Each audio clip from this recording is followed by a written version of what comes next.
हाँ जी, तो देखो क्वेश्चन नंबर 20 क्या दे रखा है। Hyper limited engage in diversified activities ने प्रॉफिट कमाया करंट ईयर में 14,25,000 का after debit and credit of the following items in statement of PNL account. Basically 14,25,000 का मेरा प्रॉफिट दे रखा है, मैंने क्या करा 14,25,000 पीएनएल में उठा लिया। आगे मुझसे पूछ क्या रहा है, ये मुझसे पूछ रहा है कि भाई आप क्या करो, टोटल इनकम निकालो of the company giving reasons for the treatment of each item and examine the applicability of MAT and compute the book profit and tax credit कितना आप कैरी फॉरवर्ड करोगे। तो सबसे पहले अपन टोटल इनकम निकालते हैं, total income normally निकालेंगे, फिर उसके बाद क्या करेंगे अपन बुक प्रॉफिट निकालेंगे एज पर मैट, फिर दोनों का जो है टैक्स लायबिलिटी कंपेयर करके ये देखेंगे कि किसकी ज़्यादा आ रही है। अच्छा आपने जो है क्या कर रखा है, provision for loss of subsidy debit कर रखा है, इसको अपन ऐड कर देंगे। Provision for income tax demand क्या कर रखा है आपने, provision for income tax demand आपने जो है डेबिट कर रखा है, ये भी ऐड हो जाएगा। डेप्रिसिएशन देखो कितना दे रखा है, डेप्रिसिएशन मुझे बता रखा है 3,60,000 का, तो ये तीनों चीज़ें ऐड हो जाएगी। तो देखो ये हो गया 85,000 प्रोविजन ऐड हो गया एंड 30,000 अपना जो है क्या 3,60,000 मेरा जो है डेप्रिसिएशन ऐड बैक हो गया। आगे मुझे क्या बोल रहा है, interest on deposit credited to the buyers on 31/3/2024 for advance receive from them on which tax is deducted under April 2024। तो बेसिकली करंट ईयर में आपने जो है इंटरेस्ट पेमेंट करा है, लेकिन आपने टीडीएस अगले साल डिडक्ट करा है। तो आपने क्या करा, अगले साल टीडीएस को काटा है, देयरफॉर आपका जो खर्चा है वो क्या हो जाएगा, करंट ईयर में 30% डिसअलाउ कर दिया जाएगा। तो 1 लाख का 30% कितना होता है, 30,000 आपका जो है मैंने खर्चा एड बैक कर दिया, इजी। आगे देखो क्या बोल रहा है, income from the units of UTI 75,000 है, तो अपन क्या करेंगे, लेस करेंगे और इसको आईएफओएस में दिखाएंगे।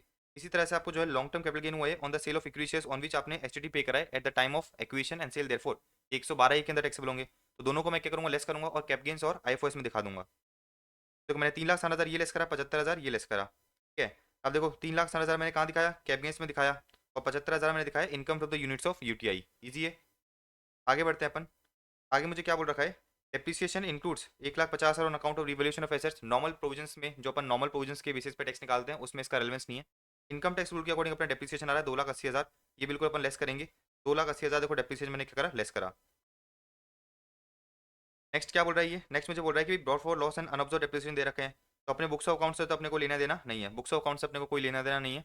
बाकी जो आपका ये क्या है, इनकम टैक्स सेट है, इसमें क्या हो रहा है आपका जो बिजनेस लॉस है पूरा का पूरा अपन सेट ऑफ कर लेंगे। कितना है ये, 2 और 1 3 लाख, 4,20,000। अपन देखते हैं अपनी इनकम कितनी बैठ रही है।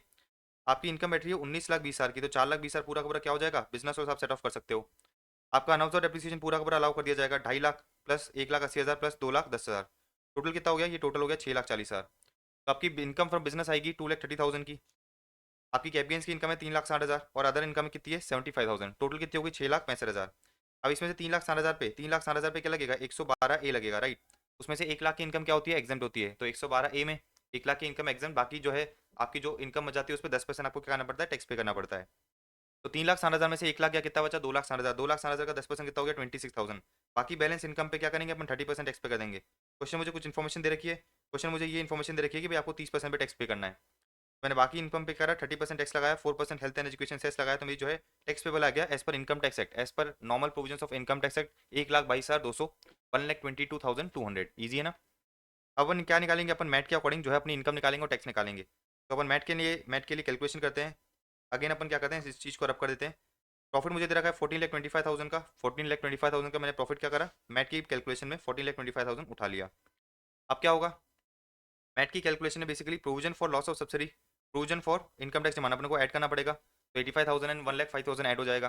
डेप्रिसिएशन ऐड करूंगा मैं कितने का, डेप्रिसिएशन ऐड करोगे 3,60,000 का। और अपन लेस क्या करेंगे, अपन लेस करेंगे वो वाला डेप्रिसिएशन जिसमें रिवोल्यूशन ऑफ एसेट्स का डेप्रिसिएशन इंक्लूडेड नहीं है।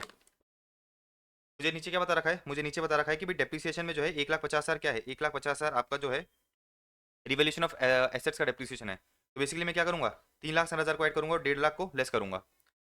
सॉरी 3,60,000 को ऐड करूंगा और 3,60,000 माइनस 1.5 लाख को लेस करूंगा, ठीक है। तो ये जो डेप्रिसिएशन है इसमें से क्या करूंगा, रिवोल्यूशन का इंपैक्ट हटा दूंगा। तो देखो मैंने 3,60,000 तो ऐड करा, इन लोगों ने 3,60,000 ऐड करा और 3,60,000 माइनस 1,50,000 कितना हो गया, 2,10,000 का डेप्रिसिएशन लेस कर दिया। मतलब बेसिकली अपने जो मैट की कैलकुलेशन होती है उसमें रिवैल्यूड एसेट पे डेप्रिसिएशन अलाउ नहीं किया जाता, इजी। आगे बढ़ते हैं अपन। ये जो इंटरेस्ट ऑन डिपॉजिट है इस पर आपने टीडीएस काटा नहीं है, इसका मैट का कोई कैलकुलेशन होगा नहीं। अच्छा ये लॉन्ग टर्म कैपिटल गेन है, कोई दिक्कत नहीं है, मैट की कैलकुलेशन में इंक्लूडेड रहता है। इस तरह से आपका ये जो income from the units of UTI है इसका भी कोई एडजस्टमेंट करने की आपको जरूरत नहीं है। डेप्रिसिएशन इस पर इनकम टैक्स रूल काम का नहीं है। अच्छा इधर अपन बात करेंगे बुक्स ऑफ अकाउंट्स का, अपने को प्रॉफिट और लॉस दे रखा है और डेप्रिसिएशन दे रखा है, तो विच एवर इज लोअर का अपने को क्या मिल जाएगा, डिडक्शन दे दिया जाएगा। तो ये हो गया 2.5 लाख प्लस 1,50,000 कितना हो गया, 6 लाख हो गया, ये तो हो गया 6 लाख, और ये बेसिकली जो है 6 लाख से ज़्यादा है। Okay just give me a second.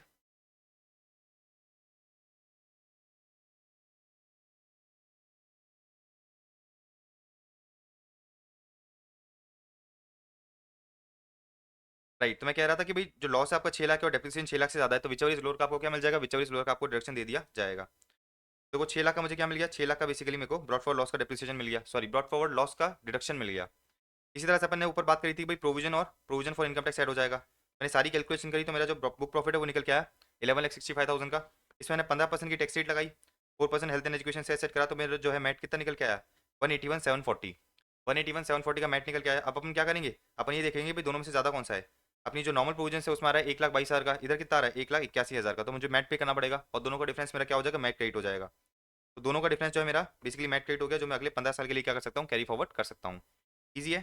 तो क्वेश्चन नंबर 20 डन है अपना। क्वेश्चन नंबर 20 अपन ने खत्म कर लिया। आ जाते हैं अपन क्वेश्चन नंबर 21 पे। क्वेश्चन नंबर 21 देखो क्या दे रखा है, the profit as per the statement of PNL account मुझे बता रखा है 1 लाख 190 लैक्स है, 190 लैक्स है, तो देखो 190 अपन ने इधर उतार लिया, ये हो गया 190 लैक्स। आगे देखो क्या दे रखा है, डेप्रिसिएशन एसेट कितना है, डेप्रिसिएशन एन एसेट है 100 का, तो अपन क्या करेंगे 100 लाख एड बैक कर देंगे, बुक्स ऑफ अकाउंट्स का अपन डेप्रिसिएशन क्या करते हैं, एड बैक करते हैं। आगे देखो क्या बता रखा है, reserve for currency fluctuation, reserve for currency fluctuation कितना है 50 लाख का, जो आपने डेबिट कर रखा है, तो इसको क्या करेंगे अपन, इसको बेसिकली एड बैक कर देंगे। अपन जो है क्या कर देंगे, रिजर्व को भी एड बैक कर देंगे, since the amount carry to any reserve by whatever name call is to be added back. आप अपना प्रॉफिट कम नहीं कर सकते रिजर्व में पैसा डाल के, हम क्या करेंगे उसको एड बैक कर देंगे, प्रॉफिट में वापस इंक्रीज कर देंगे। अच्छा, प्रोविजन फॉर टैक्स कितना है 40 से अपन ऐड बैक करेंगे, प्रपोज इवेंट कितना है 120 है, तो दोनों ऐड हो जाएगा, 40 और 120 क्या करेंगे दोनों ऐड बैक कर देंगे। 40 और 120 अपन ने क्या करा, दोनों को ऐड बैक कर दिया। प्रोविजन फॉर टैक्स आपका अलाउड होता नहीं है और डिविडेंड आपका एक्सपेंस होता नहीं है। आगे मुझे बोल रखा है कि जो प्रोविजन फॉर टैक्स है ना 40 लाख का, उसमें 2 लाख का क्या था, इंटरेस्ट था, तो कोई दिक्कत नहीं है, प्रोविजन फॉर टैक्स में इंटरेस्ट भी इंक्लूड होता है। अच्छा, प्रोविजन फॉर टैक्स का मतलब क्या है, प्रोविजन फॉर इनकम टैक्स का मतलब है कि भाई आपने इनकम टैक्स का प्रोविजन जो है पीएल में डेबिट कर रखा है।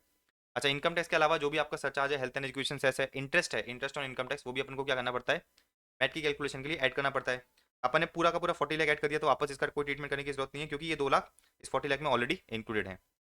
अच्छा, मुझे क्या बता रखा है, depreciation includes 40 lakh towards revaluation of assets. अच्छा, अपना डेप्रिसिएशन कितना है, अगर आप देखोगे डेप्रिसिएशन है 100 लाख का, 100 लाख में से ये क्या कह रहा है, 100 लाख में से ये कह रहा है कि भाई 40 लाख जो है क्या है, रिवैल्यूएशन का है, तो बाकी बचा कितना, 60 बचा, तो 60 में क्या करूंगा, 60 लेस कर दूंगा।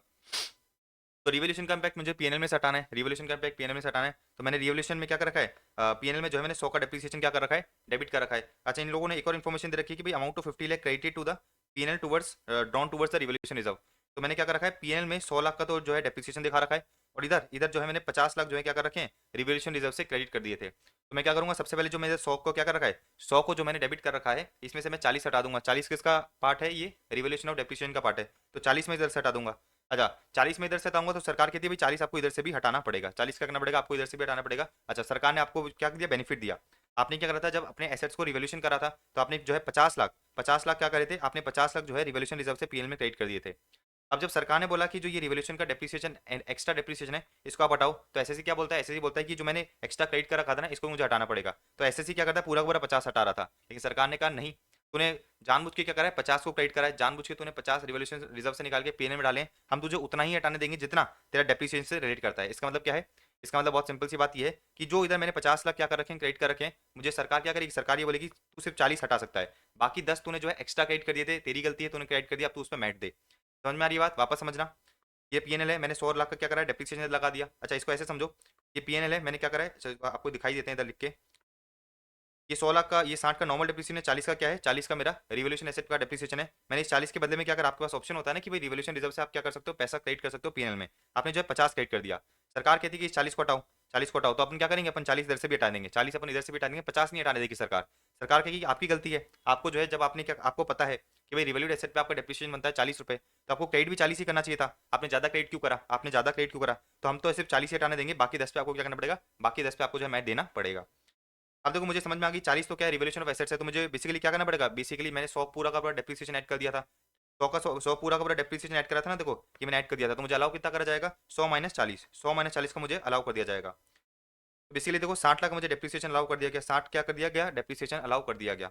अब इसी तरह से मैंने क्या कर रखा है, पैसा इधर देखो क्या रखा है, अमाउंट ऑफ 50 लाख हमने क्या क्रेडिट कर दिए पीएनएल अकाउंट में, 50 लाख मैंने पीएनएल अकाउंट में क्रेडिट कर दिया रिवोल्यूशन रिजर्व के नाम पे, 50 लाख पीएनएल अकाउंट में क्रेडिट कर दिया रिवोल्यूशन रिजर्व के नाम पे। सरकार कहेगी भाई 50 हम जो है आपको लेस करने नहीं देंगे, आपको कितना लेस करने देंगे, सिर्फ और सिर्फ 40 लाख। तो आप क्या करोगे, 40 लाख सिर्फ और सिर्फ लेस करोगे रिवोल्यूशन रिजर्व का। आगे बढ़ो, आगे मुझे बता रखा है कि भाई statement of PNL account shown in the asset side was 30 lakh which includes unobserved depreciation of 10 lakh. मतलब मेरा लॉस कितना है, लॉस है 20 लाख का, अनऑब्जर्व डेप्रिसिएशन है 10 लाख का, तो which ever is lower, basically 10 lakh का मुझे क्या मिल जाएगा, 10 लाख का मुझे जो है डिडक्शन अलाउ कर दिया जाएगा अंडर मैट। तो देखो 10 लाख का मुझे डिडक्शन अलाउ कर दिया गया, मैंने सारी क्या करी, सारी एडजस्टमेंट का प्लस माइनस करा, तो मेरी जो है बुक प्रॉफिट कितनी निकल के आ गई, बुक प्रॉफिट निकल के आ गई 3 करोड़ 90 लाख की। Very easy. तो अपने ये क्वेश्चन नंबर 21 हो गया, क्वेश्चन नंबर 21 डन। अब आ जाते हैं अपन क्वेश्चन नंबर 22 पे। देखो क्वेश्चन नंबर 22 क्या कह रहा है, मिस्टर हरीश जिसकी एज क्या है 66 ईयर्स है, running business as a proprietor furnishes the particulars of his income. तो अगर 66 ईयर है तो आपके दिमाग में घंटी बजनी चाहिए कि हो सकता है कि भाई ये स्लैब रेट की बात करें, स्लैब रेट इसकी क्या हो जाए, इनहांस हो जाए। ठीक है। अच्छा इसको देखो क्या दे रखा है, net profit of 3,65,500 from the business of textile and fabrics arrived at after charging the following expenditure. तो मैंने नेट प्रॉफिट उठा लिया, देखो नेट प्रॉफिट क्या करा मैंने, नेट प्रॉफिट उठा लिया 3,65,500 का। अब इसमें क्या करेंगे अपन, प्लस माइनस के एडजस्टमेंट्स कर देंगे। आगे देखो क्या बता रखा है, पर्सनल ड्राइविंग के खर्चे आपके 12,750 के 12,750 के अपन को क्या करना पड़ेगा, एड बैक करना पड़ेगा। तो 12,750 मैंने क्या करा, एड बैक कर दिया। आगे बढ़ो, आगे मुझे क्या दे रखा है, परचेज ऑफ फर्नीचर, आपने जो है शॉप के लिए फर्नीचर परचेज करा था 25,000 का, लेकिन आपने जो है उसको एक्सपेंस क्लेम कर लिया। तो इस पे तो आपको डेप्रिसिएशन मिल जाएगा ना, इस पे आपको डेप्रिसिएशन मिल जाएगा। तो 25,000 ऐड करोगे और 25,000 का 10% डेप्रिसिएशन अलाउ कर देंगे। तो देखो क्या होगा, 25,000 तो हमने ऐड कर दिया और 25,000 का 10% डेप्रिसिएशन आपको जो है लेस करके अलाउ कर दिया गया। Very easy. आगे देखो क्या दे रखा है, कि owns a house with 2 floors, हमारे पास एक घर है जिसके 2 फ्लोर है। अच्छा मैंने क्या करा था, कंस्ट्रक्ट कराया था with the financial assistance of HDFC, मतलब लोन लेके कंस्ट्रक्ट कराया था। ग्राउंड फ्लोर को मैं यूज कर रहा हूँ, फर्स्ट फ्लोर जो है, फर्स्ट फ्लोर को आपने जो है 8,500 के रेंट पे दे रखा है। तो 8,000 इंटू 12 करोगे, 8,000 इंटू 12 करोगे तो आपका जो रेंट कितना आ जाएगा पूरे साल का, 1,02,000। आगे मुझे बता रखा है म्यूनसिपल टैक्स आपने पे करें 2500 रुपए के पूरे घर के। तो फर्स्ट फ्लोर तो आप क्या कर रहे हो, रेंट पे दे रहे हो, सेल्फ ऑक्यूपेट आपने कर रखा है ग्राउंड फ्लोर। तो 2500 का आधा, आधा घर आपने क्या कर रखा है, रेंट पे दे रखा है। तो 2500 का आधा बेसिकली 1250 जो है आपको म्यूनसिपल टैक्स अलाउ कर दिए जाएंगे। आपकी एनएवी आ जाएगी 1,00,750। 30% का हम आपको क्या करेंगे, 30% का बेसिकली हम आपको डायरेक्शन दे देंगे, फ्लैट डायरेक्शन मिलता है आपको एनएवी में से। अच्छा मुझे बता रखा है कि भाई मैंने interest paid on housing loan, आपने जो इंटरेस्ट पे करा है हाउसिंग लोन पे वो कितना है, 52,000 का है। तो 52,000 डिवाइड बाय 2 करता हूँ तो 26,000 का तो जो मेरा रेंटेड पोर्शन का है, तो 26,000 का मुझे पूरा का पूरा डिडक्शन दे दिया गया। तो मेरी जो रेंटेड इनकम है, रेंटेड इनकम निकल के आएगी कितनी, रेंटेड इनकम निकल के आएगी 44,525, 44,525 जो है मेरी रेंटेड इनकम निकल के आई। सेल्फ ऑक्यूपाइड हाउस होती है तो उसकी एनुअल वैल्यू तो होती है नील, एनुअल वैल्यू क्या होती है नील। लेकिन जो मेरा इंटरेस्ट है, इंटरेस्ट मुझे अलाउ कर दिया जाता है अप टू 2 लाख तक का। तो 26,000 का मेरा जो है क्या हो गया, 26,000 का लॉस आ गया फ्रॉम सेल्फ ऑक्यूपाइड प्रॉपर्टी। ठीक है, प्रॉपर्टी वाला पूरा पॉइंट हो गया ये। आगे बढ़ते हैं अपन। ये बोल रखा है कि आपने इंश्योरेंस प्रीमियम जमा करा रखा है खुद का, वाइफ का, सन का एंड डॉटर का, कितना है 12,500, 13,500 और 28,000। तो आपको पता है कि भाई 80C के अंदर आपको जो है 1.5 लाख तक का डिडक्शन दे दिया जाता है। अच्छा आपने हाउसिंग लोन को क्या करा है, रीपे करा है, तो इसका भी आपको डिडक्शन दे दिया जाएगा 80C में। तो 80C में टोटल डिडक्शन कितना हो गया, 1 2 3 4, चार का, चारों का अपन क्या करेंगे, ऐड कर देंगे। मैंने चारों को ऐड करा, मेरा जो है डिडक्शन कितना निकल के आ गया, 1,04,000 का। आगे मुझे बोल रखा है कि भाई आपने जो है 55,000 पे करें by credit card for health insurance for himself and his family. तो आप क्योंकि आप सीनियर सिटीजन हो, रेसिडेंट सीनियर सिटीजन हो, तो आपकी लिमिट क्या हो जाएगी, एक्चुअल पेमेंट और 50,000 विचेवर इज लोअर, तो आपको जो है 50,000 का डिडक्शन मिलेगा 80D के अंदर। तो 80D के अंदर आपको जो है 50,000 का डिडक्शन दे दिया गया। ठीक है, आपकी जीटीआई निकल के आई थी कितनी, 419,275। कैसे, आपकी जो है बेसिकली 26,000 का लॉस, 26,000 का लॉस, ये रेंटेड प्रॉपर्टी से प्रॉफिट, तो नेट आया आपका 18,525। उसमें आप क्या करोगे, उसमें बेसिकली आप पीजीपी की इनकम, पीजीपी इनकम का आपने एडजस्टमेंट करा, कितना आया, पीजीपी की इनकम का आपने एडजस्टमेंट करा तो आपका आया नेगेटिव, नेगेटिव नेगेटिव 4,00,750। हाँ, तो फिर ये नेगेटिव नहीं है, इसको एक बार हटा देना, ये पॉजिटिव है। ब्रैकेट गलती से लग गए, ब्रैकेट गलती से लग गए, 4,00,750 प्लस 182,18525, 18525 प्लस 4,00,750 करोगे तो आपका ये आ जाएगा 491 या 419,419,275। ईजी है। कैसे करा अपन ने ये, 3,65,000 में ये दोनों ऐड हो जाएगा, 3,65,000 में ये दोनों ऐड हो गया और क्या लेस हो गया, 2,500 लेस हो गया, तो आपका ये निकल के आएगा 4,00,750। ये ब्रैकेट हटा देना, टाइपो है। देन उसके बाद अपने को ये मिल गया कि भाई मेरी जीटीआई कितनी है, मैंने क्या करा, चैप्टर 6 से डिडक्शन दे दिया 1,54,000 की, मेरी टोटल इनकम निकल के आई इतनी, उसको आपने नियरेस्ट टू 10 राउंड ऑफ करा। आपको बताना है कि आपकी टोटल इनकम और जो आपका नेट टैक्स पेबल आता है उसको आपको जो है नियरेस्ट टू 10 क्या करना पड़ता है, राउंड ऑफ करना पड़ता है। मुझे क्वेश्चन पूछ के आ रहा था कि आप टोटल इनकम निकालो और टैक्स पेबल निकालो by mister Harsh on such income for the previous year assuming that he has exercise to shift out of the default tax regime. तो अपन इससे क्या निकाली, टोटल इनकम निकाल दी। अपन ने जो है बेसिकली इसकी टोटल इनकम निकाल दी कितने की, 265,280, और इसका टैक्स पेबल आएगा नील। क्यों आएगा नील, क्योंकि इसकी जो बेसिक स्लैब है, इसकी जो बेसिक स्लैब है वो 3 लाख की है। क्योंकि ये क्या है, सीनियर सिटीजन है, तो 2.5 लाख की जगह इसको स्लैब मिल जाएगी 3 लाख की, तो इसका टैक्स पेबल हो जाएगा कितना, नील। इजी। क्वेश्चन नंबर 23 देखते हैं अपन, देखो क्या दे रखा है। क्वेश्चन नंबर 23 मुझे ये बता रहा है कि भाई एक एलएलपी है, एक एलएलपी है जिसकी यूनिट कहाँ पर है, सेज में है। एक एलएलपी है जिसकी यूनिट सेज में है, इन द फाइनेंशियल ईयर उसने जो है 19-20 में चालू करी थी। अच्छा द यूनिट जो है फुलफिल कर रही है कंडीशंस ऑफ 10AA। अच्छा 10AA में आपको पता है कि भाई अगर आप क्या करो, सेज यूनिट में बैठ के एक्सपोर्ट कर रहे हो तो आपका जो एक्सपोर्ट प्रॉफिट है उसको क्या कर दिया जाता है, बेसिकली एग्जाम कर दिया जाता है, मतलब 100% डिडक्शन अलाउ कर दिया जाता है फॉर द फर्स्ट 5 ईयर्स। अपन ने चालू करा तो 19-20 में, करंट ईयर अपना 23-24 है, मतलब 5वां साल है, 5वां 5th ईयर है, 5वां साल है, तो मतलब जो भी आपका एक्सपोर्ट से रिलेटेड प्रॉफिट होगा तो आपको क्या मिल जाएगा, 100% रिडक्शन दे दिया जाएगा। आगे देखो क्या बता रखा है, during the financial year, current financial year में हमने जो है क्या करा है, एक वेयरहाउसिंग फैसिलिटी सेटअप करी है तमिलनाडु में for the storage of agriculture produce, मतलब 35 एडी की कंडीशन फुलफिल हो रही है। देखो it fulfil the condition 35 AD. मुझे बता रखा है कि भाई आपने कैपिटल खर्चा करा है कितने का, 75 लाख का। आपने कैपिटल एक्सपेंडिचर करा है 75 लाख का, जिसमें से कॉस्ट ऑफ लैंड कितना है, 10 लाख है, तो 35 एडी में आपको जो है कॉस्ट ऑफ लैंड का डिडक्शन नहीं दिया जाता। अच्छा मुझे बता रखा है कि भाई warehouse become operational with effect from current year में वेयरहाउस ऑपरेशनल हो गया and the expenditure of 75 lakh was capitalised in the books on that date. तो आपको बताया कि भाई 35 एडी के अंदर जितना भी आप कैपिटल एक्सपेंडिचर करते हो उसका 100% रिडक्शन दे दिया जाता है एक्सेप्ट कॉस्ट ऑफ लैंड। अच्छा मुझे देखो क्या रखा है, profit of unit located in says कितना है, 40 लाख है, तो 40 लाख का प्रॉफिट हुआ है, 40 लाख का मुझे सेज यूनिट से प्रॉफिट हुआ है। सेज यूनिट में जो मैंने सेल करी है उसमें से 80 लाख की एक्सपोर्ट सेल्स है और 20 लाख की डोमेस्टिक सेल्स है। और मुझे बता रखा है 35 एडी के बिजनेस में अब मेरा इनकम कितना निकल के आ रहा है, 1 करोड़ 5 लाख का। अभी बोला है compute the total income including AMT payable by the LLP. आ जाओ, सबसे पहले अपने क्या करा, सबसे पहले अपने उठाया कि भाई प्रॉफिट कितने का हो रहा है मेरे सीज में, प्रॉफिट मेरा हो रहा है सीज में कितने का, 40 लाख का मेरा प्रॉफिट हो रहा है, राइट। अच्छा 35 एडी के बिजनेस से मेरा प्रॉफिट कितना हो रहा है, 1 करोड़ 5 लाख, जिसमें मैंने जो भी कैपिटल एक्सपेंडिचर करा है उसका रिडक्शन दे दिया जाता है, 75 लाख का करा है, 75 लाख पूरा मिलना चाहिए एक्सेप्ट कॉस्ट ऑफ लैंड, तो कॉस्ट ऑफ लैंड में हटा दूंगा, तो 75 - 10 कितना हो गया, 65। तो मेरा बिजनेस इनकम 35 एडी का कितना है, 40 लाख, तो 40 + 40 करा, 40 + 40 करा तो आपकी जीटीआई निकल जाएगी 80 लाख की। अच्छा इसमें से आपको 10 डब्ल्यू का डिडक्शन दिया जाएगा, 10 डब्ल्यू का कितना डिडक्शन दिया जाता है, देखो जो भी आपका प्रॉफिट है, जो भी आपका प्रॉफिट है, जो भी आपका प्रॉफिट है का आपको डिडक्शन मिलेगा which is related to export. तो मेरी एक्सपोर्ट कितनी है, मेरी एक्सपोर्ट है 80% की, तो 40 लाख का 80% कितना हुआ, देखो मेरी एक्सपोर्ट 1 करोड़ की है, 1 करोड़ में से 80 लाख की एक्सपोर्ट है विच मीन 80%, तो 40 लाख का 80% कितना हो गया, 32 लाख। 32 लाख का मुझे 10 डब्ल्यू के अंदर डिडक्शन मिल जाएगा फ्रॉम जीटीआई, तो मेरी टोटल इनकम कितनी निकल के आ जाएगी, 48 लाख। 48 लाख में मैं क्या करूँगा, 48 लाख पे बेसिकली मैं 30% जो है टैक्स लगा दूंगा, सरचार्ज लगेगा नहीं, सरचार्ज मेरा लगेगा नहीं क्योंकि मेरी इनकम क्या है, 1 करोड़ से कम है।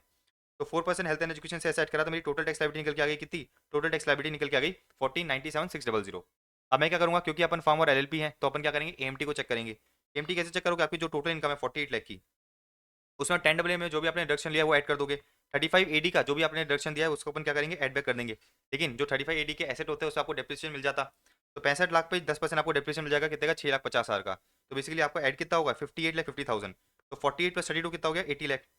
80 लाख प्लस 58 लाख 50,000 कितना हो गया, 1 करोड़ 38 लाख 50,000। तो आपकी एडजस्टेड टोटल इनकम कितनी निकल गई, एडजस्टेड टोटल इनकम निकल के आई 1 करोड़ 38 लाख 50,000। इसमें मैं क्या करूँगा, 18.5%, 18.5% एएमटी लगाऊंगा।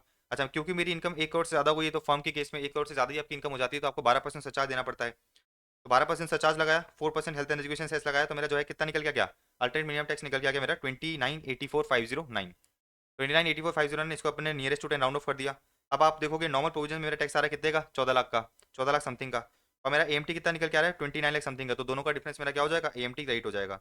दोनों का डिफरेंस जो है बेसिकली मेरा एएमटी क्रेडिट हो गया, जो मैं क्या कर सकता हूँ अगले 15 साल के लिए कैरी फॉरवर्ड कर सकता हूँ। Very easy. तो ध्यान रखना, आपको ध्यान रखना पड़ेगा कि जब भी इंडिविजुअल एचयूएफ फर्म एलएलपी के केस में क्या हो रहा है, जब भी इंडिविजुअल फर्म एलएलपी के केस में अगर आपको चाहे 10 डब्ल्यू का डिडक्शन ले रहे हो, 35 एडी का डिडक्शन ले रहे हो, या फिर जो अपना चैप्टर 6 से under the heading income based deduction जो आप लेते हो, अगर ये तीनों डिडक्शन दे रखे हैं तो आपको ये भी देखना पड़ेगा कि क्या मैट लगेगा, क्या सॉरी एएमटी लगेगा क्या, क्योंकि एएमटी कब लगता है, एएमटी तभी लगता है जब अपने इन तीनों में से कोई भी डिडक्शन ले रखा है। ठीक है, कौन कौन से डिडक्शन, 10 डब्ल्यू 35 एडी और इनकम बेस्ड डिडक्शन जो चैप्टर 6 के अंदर दे रखे हैं।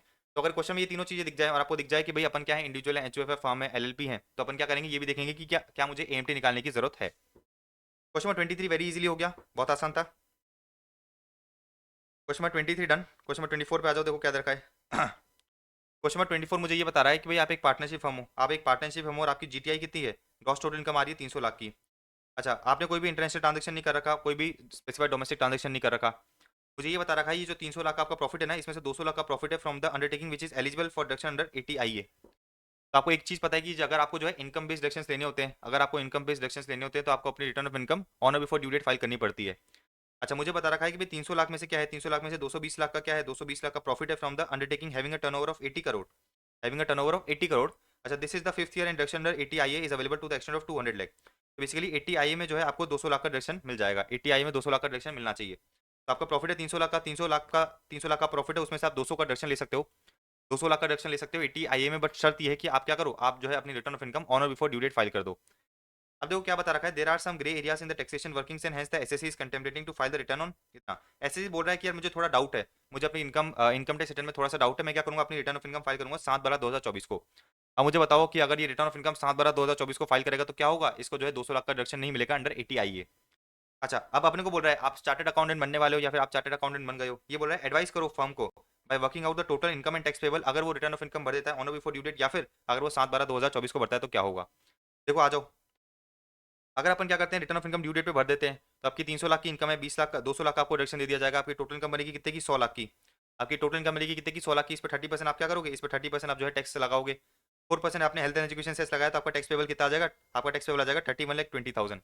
आपको एएमटी लगाना पड़ेगा क्योंकि अपन क्या है, अपन बेसिकली फर्म है राइट, अपन फर्म है तो अपन को एएमटी लगाना पड़ेगा क्योंकि अपन ने क्या रखा है, इनकम बेस्ड डिडक्शन ले रखे हैं।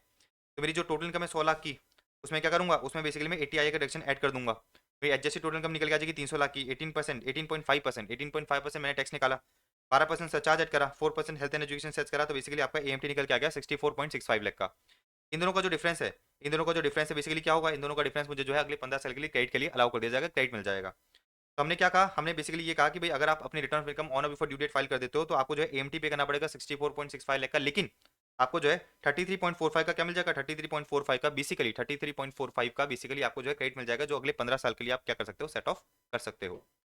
अब अगर मैं क्या करता हूँ, अपनी रिटर्न ऑफ इनकम 7 दिसंबर को फाइल करता हूँ, मतलब ड्यू डेट के बाद फाइल करता हूँ, तो इसका मतलब क्या है, इसका मतलब ये कि 300 लाख में से मुझे कोई भी डिडक्शन नहीं मिलेगा।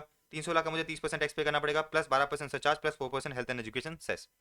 तो आपकी टैक्स लायबिलिटी निकल के आएगी कितने की, 104.832 लाख की, प्लस आपको जो है कोई भी क्रेडिट नहीं मिलेगा।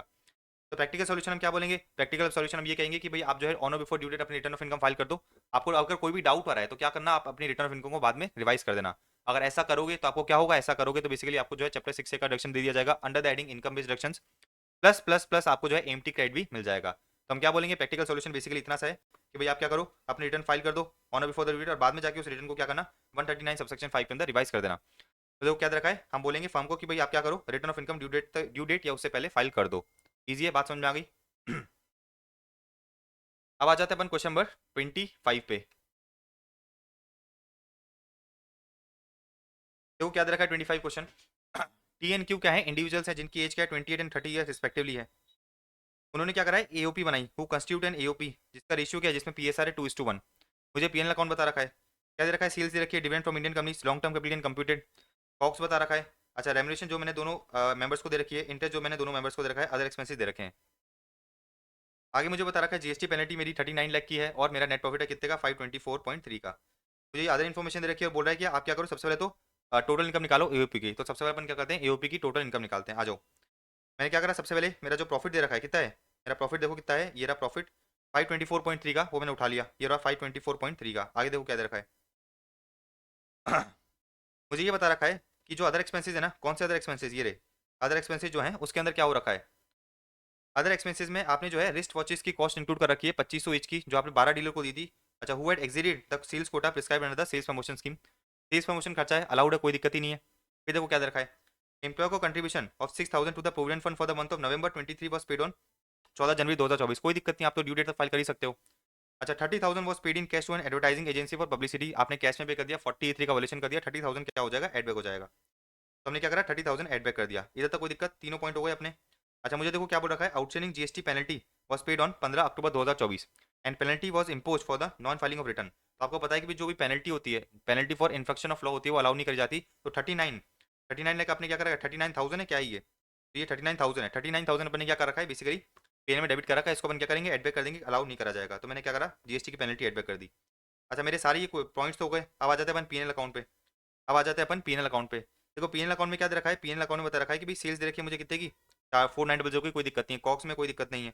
डिविडेंड फ्रॉम इंडियन कंपनी कितना है, 25 लाख का है, अपन क्या करेंगे, इधर से हटा के आईओएस में टैक्सेबल करेंगे। देखो ये रहा, मैंने 25,000 का है, सॉरी 1000 में फिगर दे रखे हैं, 25,000 का डिविडेंड मैंने इधर से हटाया और क्या करा, आईओएस में टैक्सेबल कर दिया। ये रही मेरी आईओएस की इनकम, मैंने उधर जो है 25,000 टैक्सेबल कर दिया। फिर मेरा लॉन्ग टर्म कैपिटल गेन कितने का आ रहा है, 640 का आ रहा है, 640 हटाऊंगा मैं इधर से, 640 मैंने इधर से हटाया और कहाँ दिखाऊंगा, मेरा देखो ये दिखा दी मैंने, कैपिटल गेन्स में दिखा दिया। ईजी, आगे बढ़े। आपकी दो चीजें बची है, एक क्या, remuneration to T N Q. तो आपको पता है कि भाई एओपी के केस में अगर आप मेंबर को रेमुनेशन पे करते हो, इंटरेस्ट पे करते हो, वो सारा डिसअलाउ होता है। देखो 130 प्लस 170 क्या हो जाएगा, डिसअलाउ हो जाएगा। तो रेमुनेशन जो मैंने पे करी किन दोनों मेंबर्स को डिसअलाउ कर दी जाएगी। तो 130 प्लस 170 डिसअलाउ हो गया। तो ये रहा 130 प्लस 170 मैंने रेमुनेशन क्या करी, डिसअलाउ कर दी, एडबैक हो गई। इसी तरह से जो भी आपने दोनों को इंटरेस्ट पे करा है वो क्या हो जाएगा, एडबैक कर दिया जाएगा, अलाउ डिसअलाउ डिसअलाउ कर दिया जाएगा, अलाउ नहीं करते अपन। तो देखो मेरा इंटरेस्ट इंटरेस्ट जो दोनों को मैंने पे करा, क्या हो गया, इंटरेस्ट मैंने दोनों को पे करा है, वो क्या कर दिया मैंने, वापस एडबैक कर दिया, क्योंकि आपने पढ़ रखा है एओपी के केस में मेंबर को इंटरेस्ट रेम्युनरेशन सैलरी अलाउ नहीं करी जाती। डन। आप सारे एडजस्टमेंट्स करोगे, ये सारे एडजस्टमेंट करोगे तो आपका पीजीपी निकल के आएगा 3,12,000 का। देखो ये रहा 3,12,000 का मेरा क्या निकल के आ गया, पीजीपी निकल के आ गया। टोटल इनकम कितनी निकल के आ गई, टोटल इनकम निकल के आ गई 977,977,300 की, 977,300 की जो है मेरी टोटल इनकम निकल के आ गई। मुझे सबसे पहले पूछ क्या रहा था, सबसे पहले पूछा था कि भाई आप टोटल इनकम निकालो किसकी, एओपी की। हमने निकाल दी कितने की, हमने निकाल दी 977,300। अच्छा देखो मुझे क्या बता रखा है कि जो दो मेंबर है ना, उनकी इनकम कितनी है, 3,60,000 और 2,32,000 है। तो अपन एक चीज पढ़ रखी है कि भाई अगर अगर एओपी की मेंबर की इनकम किसी की भी इनकम बेसिक एग्जाम्पशन लिमिट से ज्यादा है, okay just give me a second.